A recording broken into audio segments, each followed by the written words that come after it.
जी, बहुत बहुत स्वागत करती हूँ मैं हरप्रीत कौर। दर्शकों, महर्षि दयानंद सरस्वती जी ने मुंबई में आर्य समाज की स्थापना की थी और उसके बाद उनके अनुयायियों ने लगभग 42 देशों में 10,000 से ज्यादा आर्य मंदिर स्थापित किए हैं। आज हम आपको ले चलते हैं थाईलैंड, जहां पर आर्य समाज मंदिर बैंकॉक के आर्य पुरोहित जो हैं आज विशेष अतिथि है हमारे साथ। मैं उनका स्वागत करना चाहूंगी, आचार्य गोपाल कृष्ण आर्य जी। बहुत बहुत स्वागत करती हूँ कार्यक्रम में आपका बहुत बहुत धन्यवाद।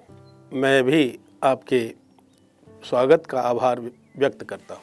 आचार्य जी के बारे में मैं बता दूं कि आप एक रिटायर्ड आर्मी ऑफिसर हैं और इसके साथ ही आपकी जो 4 पुश्तें हैं वो आर्य समाज से जुड़ी हुई हैं। आप भी अपने तन मन धन से सेवा कर रहे हैं और आर्य समाज मंदिर बैंकॉक में अपनी सेवाएं दे रहे हैं और इसके साथ ही आपका अलीगढ़ के कस्बा जलाली से एक विशेष संबंध है। वहाँ के आर्य समाज के प्रधान भी आप हैं और वहीं का इनका जो है जन्म भी है। और जानते हैं आर्य समाज बैंकॉक किस तरह कार्य कर रहा है और महर्षि के जो दिखाए रास्ते हैं, जो वेद प्रचार है, जो प्रचार प्रसार है आर्य समाज का, वो किस तरीके से कर रहा है, आज हम आचार्य जी से जानेंगे।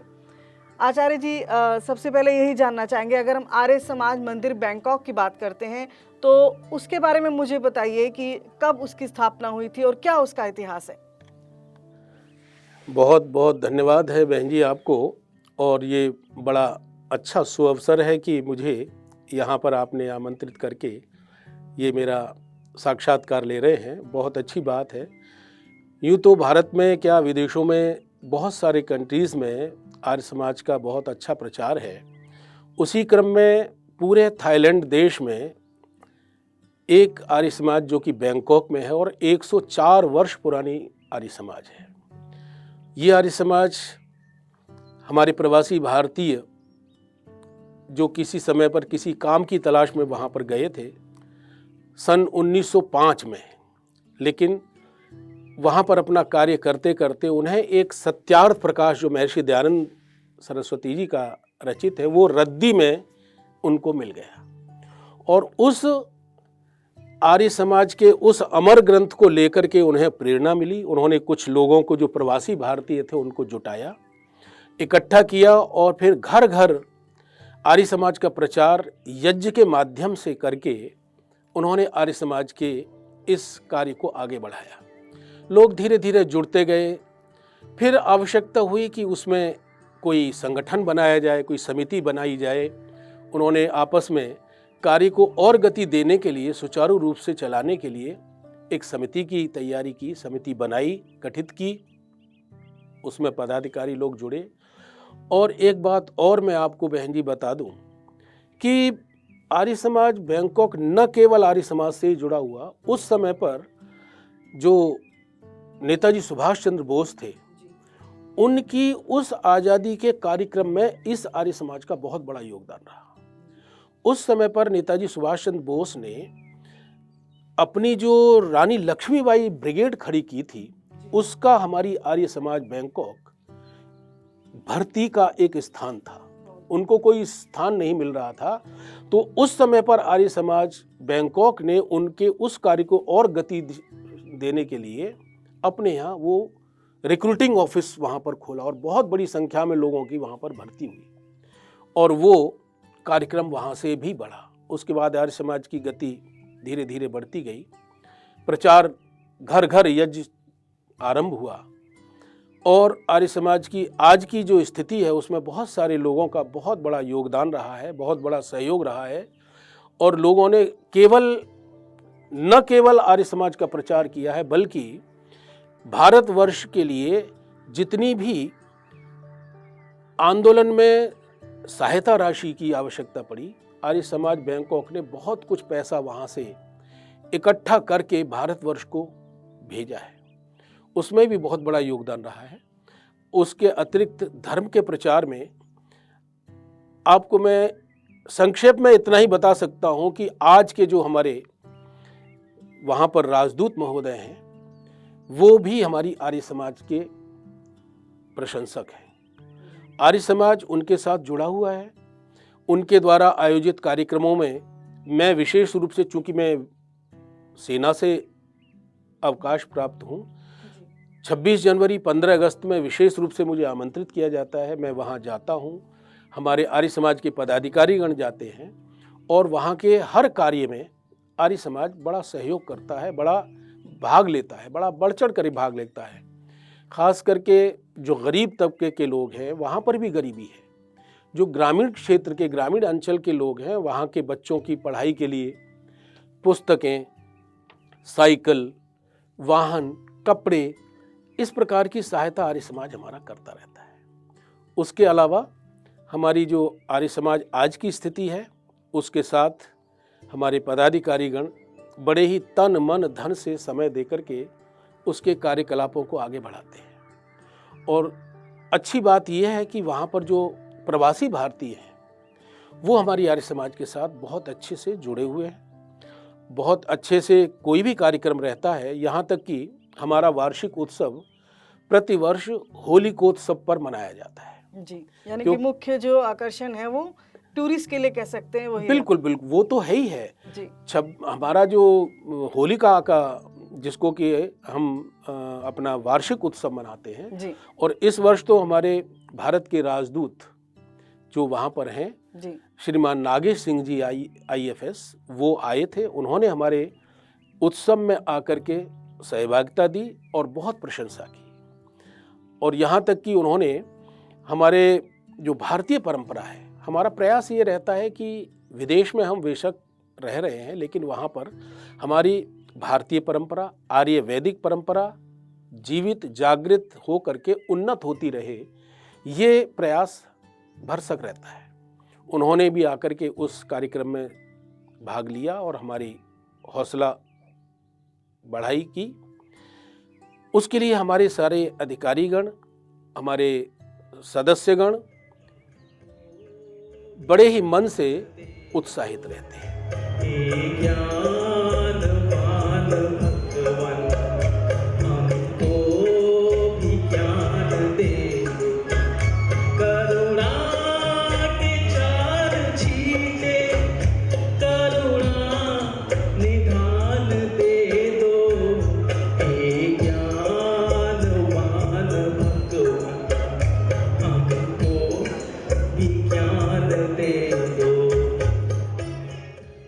आर्य समाज बैंकॉक अपने आप में एक अलग, पूरे थाईलैंड देश में अकेला आर्य समाज है और मुझे सौभाग्य मिला है कि मैं वहाँ पर अपनी सेना की जो सेवा थी उसको पूरा करने के बाद मैंने अपना जो उत्तर प्रदेश का माध्यमिक शिक्षा आयोग है वहाँ से चयन लेकर के कुछ दिन शिक्षा में भी मैंने अपना योगदान दिया है। मैं वहाँ के लेक्चरर से रिटायर हुआ। मेरी शिक्षा आगरा यूनिवर्सिटी, अलीगढ़ मुस्लिम यूनिवर्सिटी और बनारस संस्कृत विश्वविद्यालय से हुई। वहाँ से मैंने आचार्य किया है, वहाँ से अलीगढ़ से MA हिंदी में किया, आगरा से संस्कृत में MA किया। उन सब का ही लाभ। और फिर मेरी जो 4 पुश्तें हैं, मेरे परदादाजी, दादाजी स्वर्गीय लाला थान सिंह जी आर्य हैदराबाद सत्याग्रह के सदस्य थे। मेरे पिता स्वर्गीय श्री हर्षदेव आर्य, मैं गोपाल कृष्ण आर्य, मेरा बेटा युवराज कृष्ण आर्य। तो 3-4 पीढ़ियों से मैं वैदिक परिवार से जुड़ा हूँ। तो संस्कारों का जलाली अलीगढ़ से जो आपका बैंकॉक थाईलैंड तक का जो सफर है वो आपकी अपने घर में आपकी हाँ बस वही एक संस्कार कहिएगा या आप कहें कि पूर्व मतलब हमारे बुजुर्गों का हमारे प्रेरणा हमारे साथ है। उसी के कारण मैं यहाँ पर आज पहुँचा हूँ।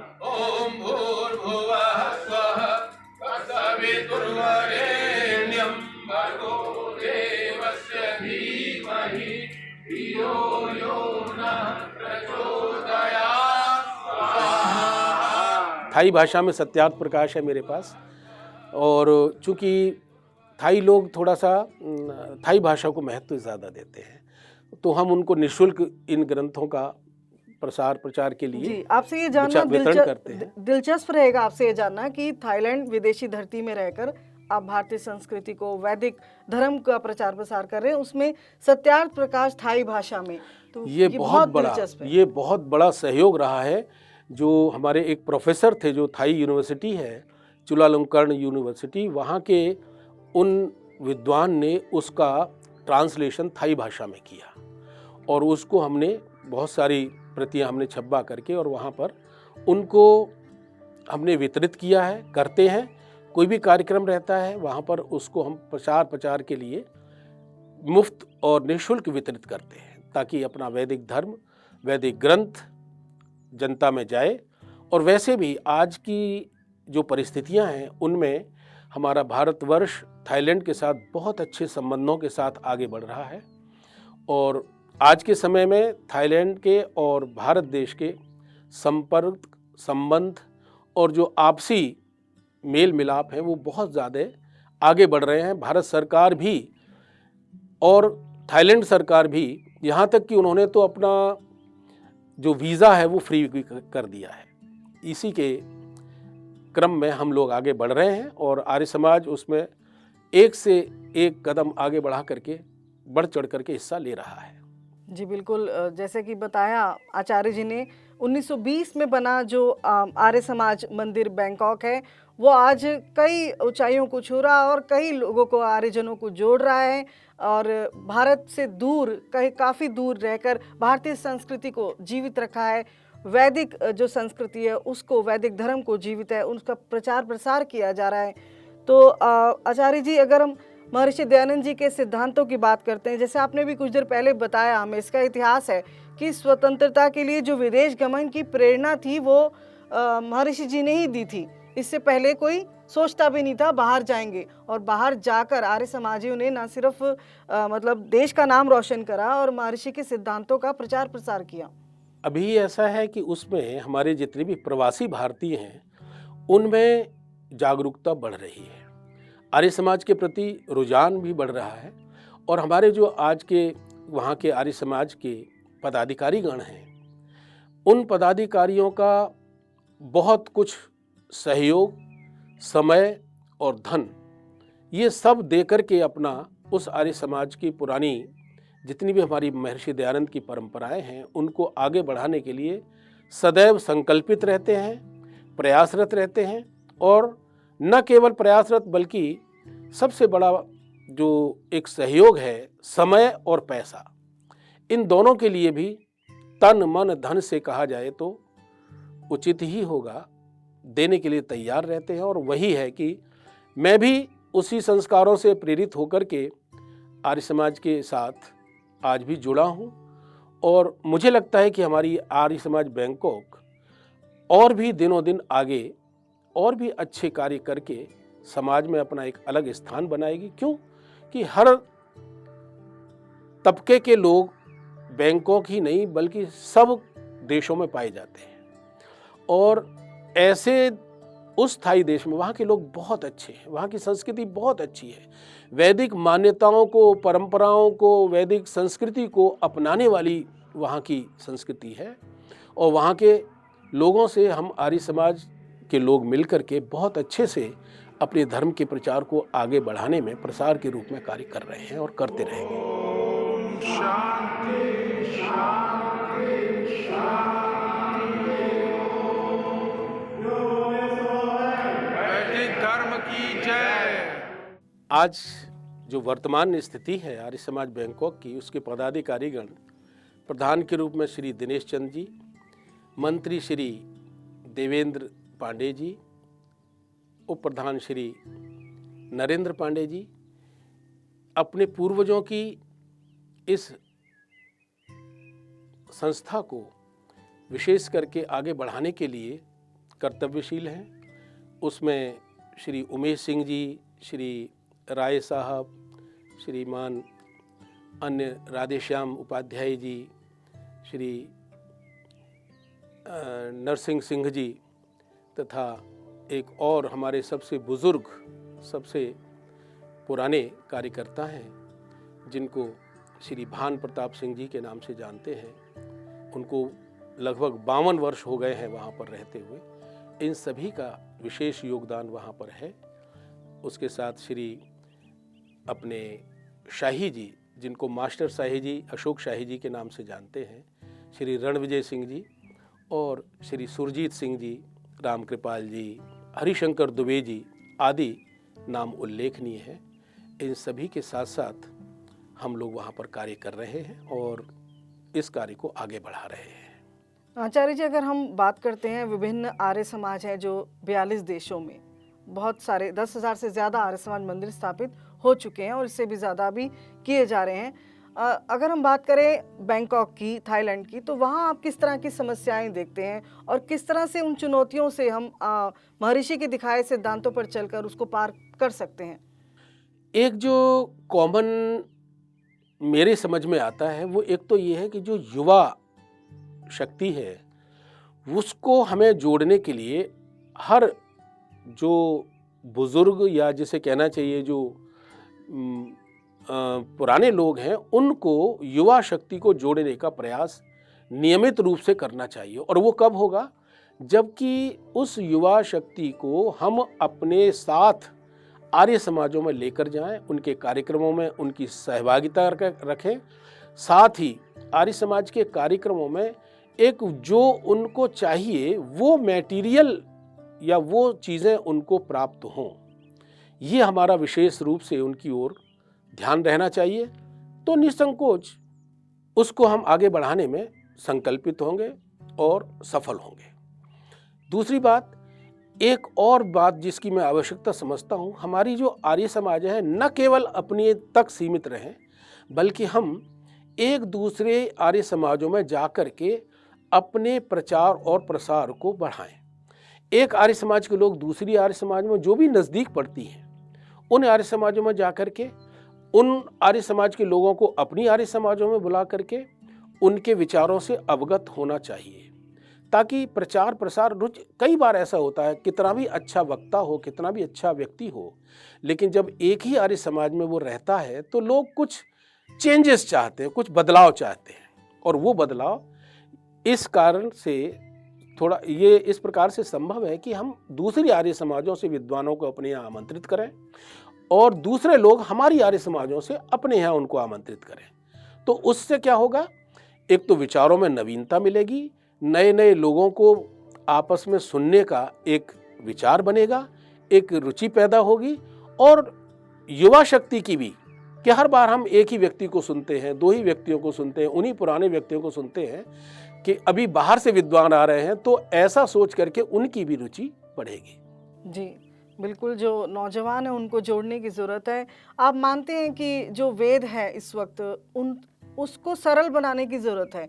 जैसे महर्षि जी ने जन जन तक पहुंचने के लिए संस्कृत से हिंदी भाषा को माध्यम बनाया, सत्यार्थ प्रकाश हिंदी में लिखी, साहित्य हिंदी में आया और हिंदी के लिए एक आंदोलन लड़ा। तो हिंदी और इंग्लिश में अब कई ग्रंथ जो है वो लैंग्वेज जो है उसमें आ चुके हैं और यूथ को जोड़ा जा रहा है। लेकिन वेदों की ओर लौटो, जो उनका एक नारा था, जो उनका एक उपदेश था, उस ओर जाने के लिए अभी और कार्य करने होंगे। जी बिल्कुल, आप सही कह रही हैं, इसमें कोई दो राय नहीं है। और इसीलिए मैं स्वयं यहाँ पर हिंदी, चूँकि मेरे यहाँ वेद हैं लेकिन वो इंग्लिश भाषा में है, हिंदी भाषा से जोड़ने के लिए संस्कृत और हिंदी की जो प्रति अभी लेटेस्ट छपी है उनकी पूरा एक सेट मैं लेकर के जा रहा हूँ और वो मैं अपने आर्य समाज में उसको रखूँगा और वहाँ पर उसका नियमित वाचन या जो भी उसका पाठ है विस्तार से हिंदी भाषा में किया जाएगा। इस विचार शक्ति के साथ मैं उसको लेकर के मैं यहाँ से जाता हूँ और वहाँ पर बिल्कुल कोई दो राय नहीं है कि हमारा जो हिंदी भाषा है वो भी प्रचार प्रसार में आगे बढ़ेगी। साथ ही जो वैदिक वांग्मय है वो सारा का सारा उन प्रवासी भारतीयों के साथ साथ जो नए लोग हमारे साथ जुड़ेंगे उनमें भी अच्छे से पैठ बनाएगा। आचार्य जी, जो भी हमें आर्यजन देख रहे हैं मैं चाहूँगी आप उनको कोई संदेश दें, क्योंकि जो अवसर है वो महर्षि दयानंद जी की 200वीं जयंती का है, जिसको बहुत ही श्रद्धा भावना उत्साह के साथ मनाया जा रहा है। तो आप क्या कहना चाहेंगे?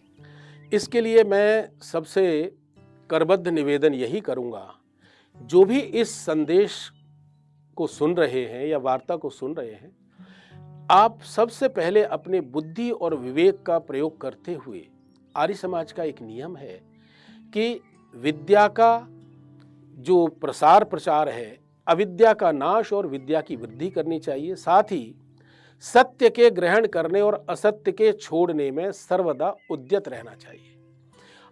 हम और आप लोग सत्य जानते हैं कि सत्य क्या है, लेकिन फिर भी हम, चूंकि हमारे पूर्वज वो सारे काम करते आए हैं, इसलिए हम उस मूर्ति पूजा की ओर, उस ऐसे कार्य की ओर जो कि हमारा मन भी उसको मानता है, जानता है, लेकिन फिर भी चूंकि पूर्वज करते आए हैं इसलिए हम कर रहे हैं।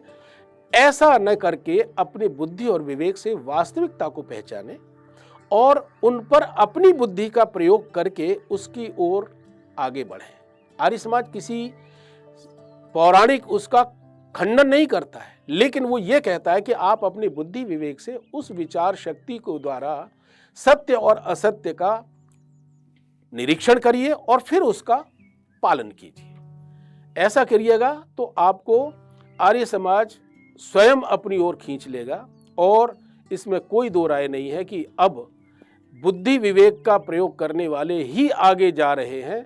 जो पुरानी रीतियां थीं या पौराणिक या जो मान्यताएं थीं, वो सब अपने आप नष्ट हो रही हैं, क्योंकि आज बुद्धि विवेक से बच्चा अपने माता पिता से, अपनी बहन भाइयों से तर्क करता है। तार्किक बुद्धि है आजकल सभी के पास, तो उन सब का जब प्रयोग कर रहा है तो उसे वास्तविकता चाहिए, और वास्तविकता आर्य समाज के पास है। आर्य समाज इसी संदेश को आगे बढ़ाने के लिए कृत संकल्प है, कर रहा है। और मैं समझता हूं कि इस शताब्दी वर्ष में इस आर्य समाज का बहुत अच्छे से प्रचार प्रसार के साथ साथ लोग इसकी ओर बढ़ेंगे, जुड़ेंगे, और खास करके जो युवा शक्ति है वो इसकी ओर अग्रसित होगी। जी बिल्कुल, आपको भी शुभकामनाएं 200वीं जयंती की, और आपका बहुत बहुत धन्यवाद। महर्षि जी का जीवन जो था वो प्रेरणा का स्रोत था और हमेशा रहेगा। अभी आर्यजनों पर निर्भर करता है कि वो किस तरीके से जो उनके दिखाए मार्ग पर चलते हैं और किस तरह से अपना जीवन सफल करते हैं। आचार्य जी, आपका बहुत बहुत धन्यवाद कार्यक्रम में आने के लिए। आपका बहुत बहुत मैं आभार व्यक्त करता हूं, और आर्य समाज के जो बैंकॉक है उसके सभी पदाधिकारियों, अधिकारियों, सदस्यों की ओर से भी मैं आपका और इस टीवी का बहुत बहुत आभार और कृतज्ञता व्यक्त करता हूं। धन्यवाद। धन्यवाद।